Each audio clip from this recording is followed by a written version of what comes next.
Okay, it's Mr. Barth again, and we're just going to keep exploring these composite figures.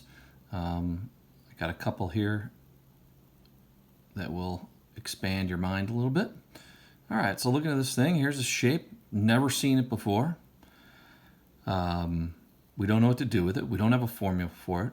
So what we're going to do is try to break it down into shapes that we know. Okay, and this is going to be a use of our negative space again.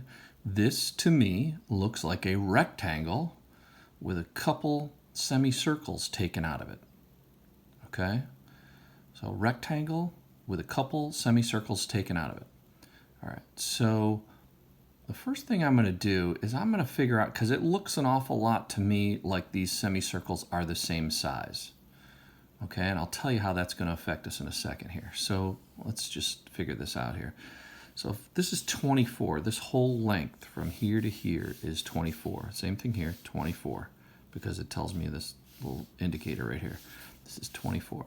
So if this is 13 and 15, that's 18. 24 minus 18, that makes this length right here, this dotted line, has to be 24 minus the combination of these two. 24 minus 18 is 6 meters in here. Okay, and we can use that same logic to figure out that this dotted line in here is also 6 meters, because I still have my 15 and my 3, that's 18, and it has to be a total of 24, so this has to be 6 meters in here.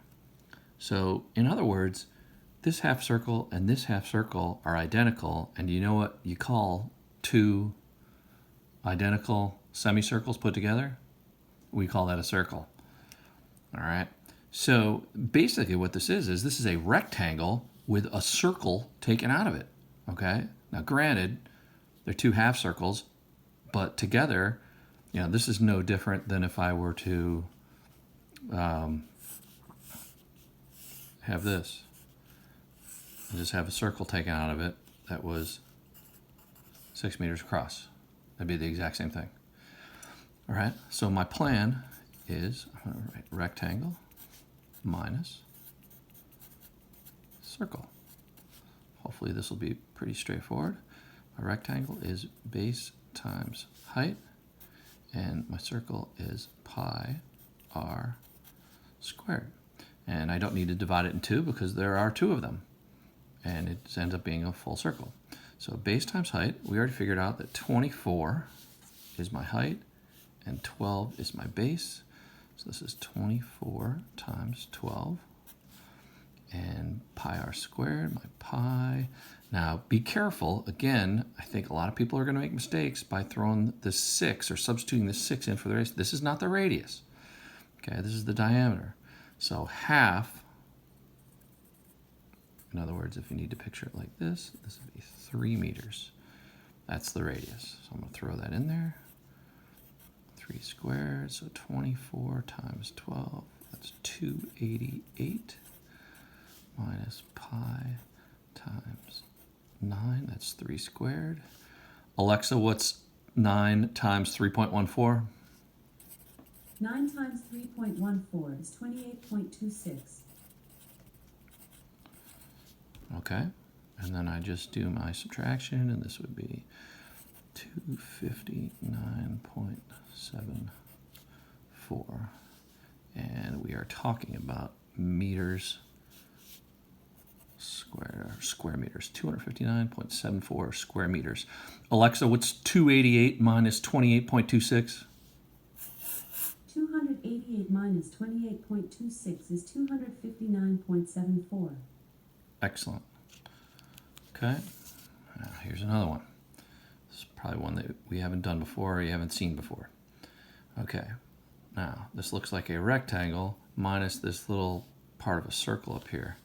Okay, so my plan is a rectangle. Now wait a second, before I write this down, what part of a circle is this thing?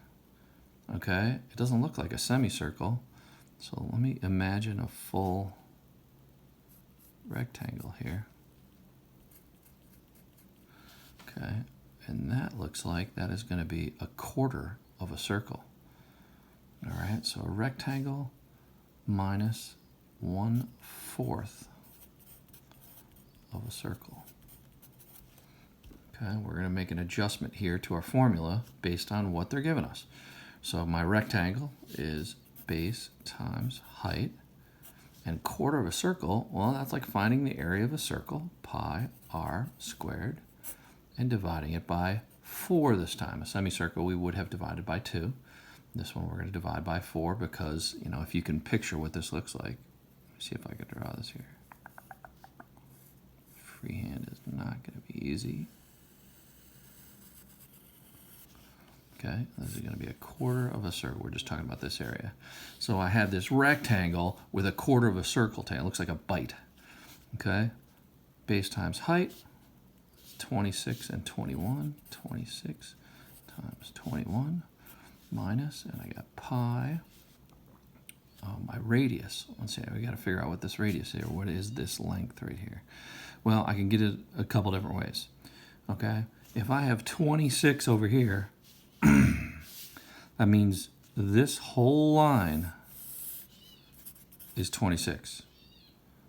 Okay, if this is 26 and this part is 21, that means this little part has to be 26 minus the 21. In other words, this is 5 in here. I could use that same logic to find this one here, to find this radius, but obviously both of the radii are the same.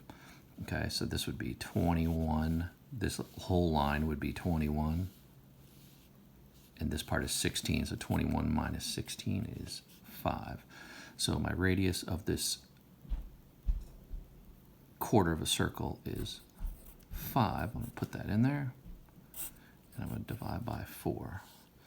So let's simplify a little bit here. 26 times 21 minus pi times 5 squared. Please don't put 10 for this. It's so lazy. 5 squared is obviously 25 over 4.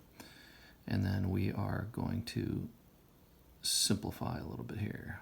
This is 5. This should be 546. Alexa, what's 26 times 21? 26 times 21 is 546. And Alexa, what's 3.14 times 25 times 1/4? 3.14 times 25 times 0.25 is 19.625. All right. And then we just have to do our final subtraction here.